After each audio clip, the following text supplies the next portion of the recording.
제가 여태 게임에다가 예술을 표현하고 싶어하는 스타일을 많이 봐왔고, 그런 게임들 대부분이 게임이라는 것에 대한 본질을 잃은 채 일부러 뭣도 아닌 스토리를 어려운 척 난해한 척 꼬아 놓았던지, 알맹이는 없으면서 심오한 척 한다든지, 정작 중요한 게임에서 느낄 수 있는 오락의 재미는 전혀 없었던 작품들 많이 봐왔습니다. 일단 클레로 옵스키르 33 원정대도 예술을 표현하고 싶어하는 스타일의 게임이었고요. 하지만 이번만큼은 달랐다고 말하고 싶습니다. 진짜 33 원정대 이 게임은 스토리부터 그냥 찢었습니다. 아니 찢었다는 표현은 좀 약하네요. 그냥 난도질했다고 말해야 될까요? 거기에 예술적인 표현들마저도 저 같은 일반인들도 와 아름답다 멋지다 소름 돋는다 라고 느낄 수 있도록 직관적이었던 것 같습니다. 1회차 기준 노말 난이도로 엔딩까지 33시간 걸렸습니다.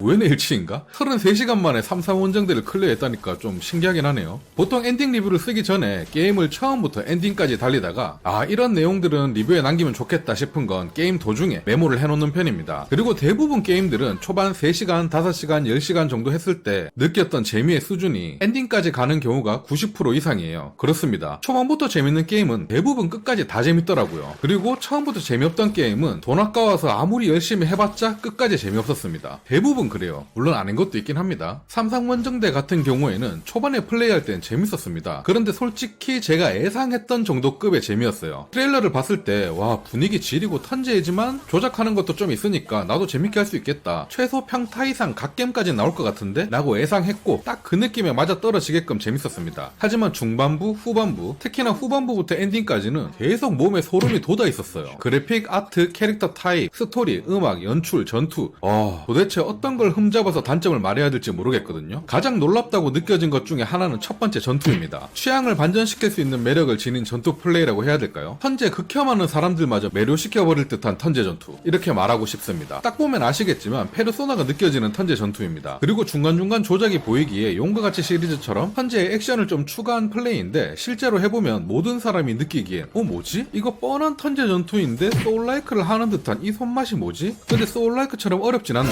아니 그리고 턴제 전투와 소울라이크의 회피와 패링? 왜 이 단순한 조합을 섞어볼 생각을 여태 못한 걸까? 이런 의문점들이 터져나왔습니다. 그리고 결론은 턴제인데 루즈함이 없고 손맛이 쫀쫀한데다가 일반 난이도 기준 그렇게 어렵지도 않기 때문에 스트레스도 받지 않는 와 이거 뭐야? 앞으로 이런 스타일의 전투 게임 쏟아져 나올지도 모르겠는데? 라는 생각이 들었어요. 턴제를 싫어하는 사람들도 액션 RPG를 싫어하는 사람들도 다 재밌게 할 수 있는 전투가 드디어 나온 게 아닌가 싶더라고요. 스토리는 진짜 아까도 말해드렸지만 난도질급입니다. 마지막 순간까지도 너무 심하게 제 취향의 스토리라서 이건 뭐 최고라고 말씀드리고 싶습니다. 부금은 취향에 갈릴 수 있겠지만 가사가 있는 노래도 많이 나오는데 개인적으로 모든 곡이 다 좋았고요. 진짜 올해 고티를 충분히 노려볼 수 있는 게임이라고 생각하는데 만약에 고티는 못 받더라도 음악으로는 무조건 상 하나쯤 받지 않을까 하는 수준이었습니다. 그리고 다른 데서는 그렇게 언급이 안 되는 편인 것 같긴 해서 저만 이렇게 느끼는 걸 수도 있겠지만 개인적으로 캐릭터들의 매력이 너무너무 좋았습니다. 정말 주인공들이 똑같은 성형미인의 머리 색깔 놀이 캐릭터가 아닌 누가 봐도 다 개성있고 또렷한 외모들이라 너무나도 좋았고요. 특히나 각각 캐릭터들의 성격이 확연하게 다르다는 점 이 또한 몰입이 너무나도 잘 되었습니다. 개인적으로는 진짜 극티 성향을 가진 루네가 가장 마음에 들었던 것 같아요. 마일도 후반부로 갈수록 마음에 드는 성향이었고요. 이런 캐릭터 성향이라 좋은 스토리 그리고 컷신들의 연출 특히나 컷신이 상당히 긴 부분들이 있는데 저는 특히나 이런 것들을 좋아하기도 하지만 내용 또한 너무 좋았기 때문에 게임을 진행하면서 언제 컷신이 나와서 내가 궁금해하는 스토리라인을 풀어줄까 이 생각하면서 게임을 멈출 수가 없는 수준이었습니다. 솔직히 요새 나이가 좀 있다 보니까 게임 한두 시간 하다 보면